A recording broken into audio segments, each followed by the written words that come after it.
Up until now, the Geraldine R. Dodge Poetry Festival was always held in a rural, out-of-the-way place. But this year, the largest poetry event in the country took place in New Jersey's largest city, Newark. The festival featured some of the world's best living poets. We caught up with a handful of them to talk about the festival and about poetry.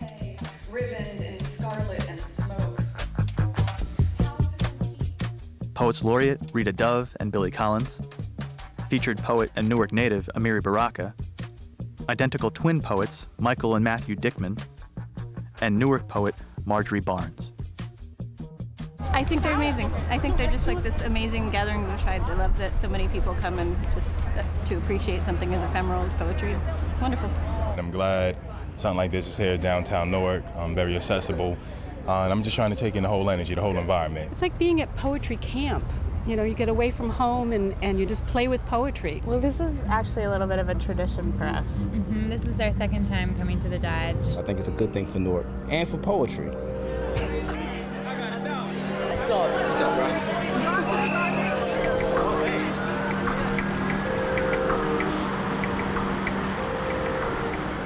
People were very used to the relatively woodsy setting of Waterloo Village and wondering how could this possibly transfer into downtown Newark, a intensely urban setting.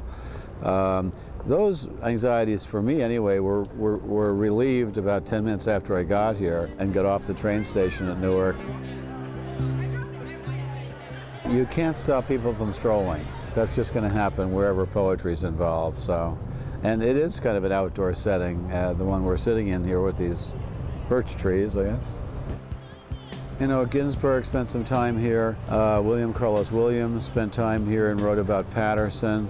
And of course, there's Amiri Baraka, and he's probably the poet they associate most closely with Newark these days. I grew up here. My family came here in the 20s. I still meet people in this town that knew my parents, knew my grandparents. That's what home is, actually. All over the world. We're going to begin this program with Amiri Baraka, who is 76 years old today. It is his birthday.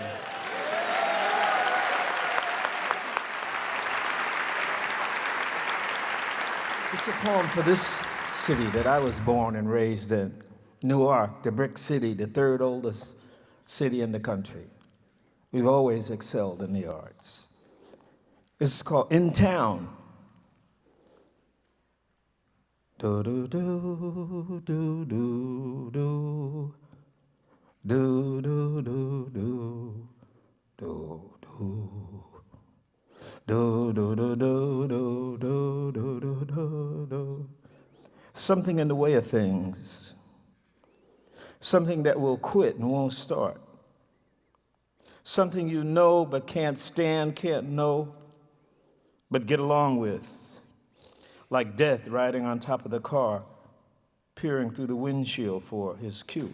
Something entirely fictitious and true that creeps across your path, hallooing your evil ways like they were yourself, passing yourself, not smiling. The dead guy you saw me talking to is your boss. I tried to put a spell on him, but his spirit is illiterate. There are a lot of poetry events that go on here in Newark. So a lot of us here in Newark who are poets, we're pretty much used to having poetry events. We've just never had something as huge as this at the national level, something that's nationally recognized, so we're really excited about it. I want to read some poems that are a little bit more personal, and a lot of my poetry is about family and my life in Newark.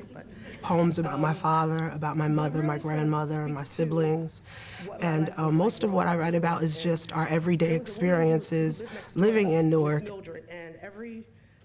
Every day is a struggle, how to hustle some dough.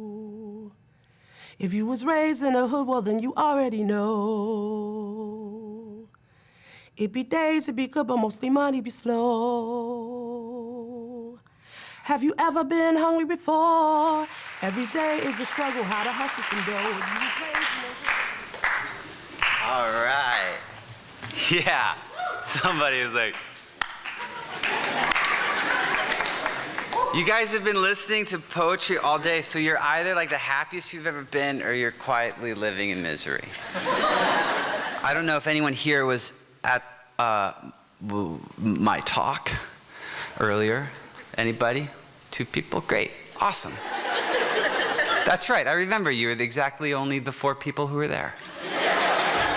For me, in my life, and I know for many others, people who don't even write poetry, poetry's been really important to them when they've been in love, when they've had some great grief or loss.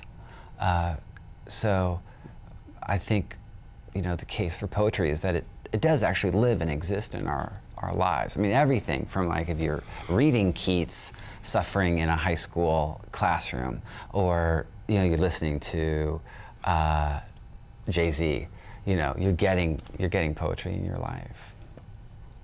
I would agree. The case for poetry, I don't think a case has to be made, although we make one all the time, you know, even with like funerals and weddings, you know, that's like the one time when everyone wants a poem or wants you to come and read something. And but what that implies is that they need it to help them experience an important moment in their life. And if you can just take this small step past that and say, well, I also need this to help me experience my daily life, you'll be doing really well, I think. Poetry has always been relevant, but never more relevant than today, because we have such a glut of information that doesn't feed the soul. What poetry does is give voice to the unsayable. It gives voice to the ineffable, the stuff that's inside of us, the stuff that we really can't get out, and so we just keep going. What better reason to have poetry around that it keeps us human? Back when the earth was new and heaven just a whisper, back when the names of things hadn't had time to stick, back when the smallest breezes melted summer into autumn, when all the poplars quivered sweetly in rank and file, the world called, and I answered. We were at the Library of Congress just 2 nights ago, 7 poets laureate, which is a lot. And I mentioned to the Librarian of Congress, I said, if you need any light bulbs to be changed, we have 7 poet laureates, we can get on that. You know? Here's a little poem called Hangover. And if you don't know that, if you're not familiar with that experience, you can just call it really, really, really bad headache. Hangover. If I were crowned emperor this morning, every child who is playing Marco Polo in the swimming pool of this motel, shouting the name Marco Polo back and forth, Marco Polo, Marco Polo, would be required to read a biography of Marco Polo. A long one with fine print, as well as a history of China and of Venice, the birthplace of the venerated explorer, Marco Polo, Marco Polo, after which each child would be quizzed by me, then executed by drowning, regardless how much they managed to retain about the glorious life and times of Marco Polo, Marco Polo. The Dodge Festival is the biggest high, I think, for poets and readers alike. When you see these audiences listening to poetry, and it's about the poem, it's not about the poet, the individual poet and all this, it's really about the poem that we're all writing together. It's beautiful. Wade in the water, wade in the water, children, wade in the water. God's gonna trouble the water. Wise one, if you ever find yourself somewhere lost and surrounded by enemies who won't let you speak in your own language, who destroy your statues and instruments, who ban your boom ba boom, you're in trouble. The Himalayas are on the move, appearing and disappearing in the snow in the Himalayas. Mahler begins to fill the half-dead auditorium, giant step by giant step. The Colorado, the snake, the salmon.